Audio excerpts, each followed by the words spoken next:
खगवाहिनि मोहिनि चक्रिणि रागविवर्धिनि ज्ञानमये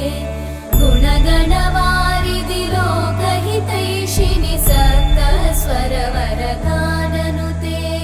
सकल सुरासुरदेव मुनीश्वर मानव वन्दित पादयुते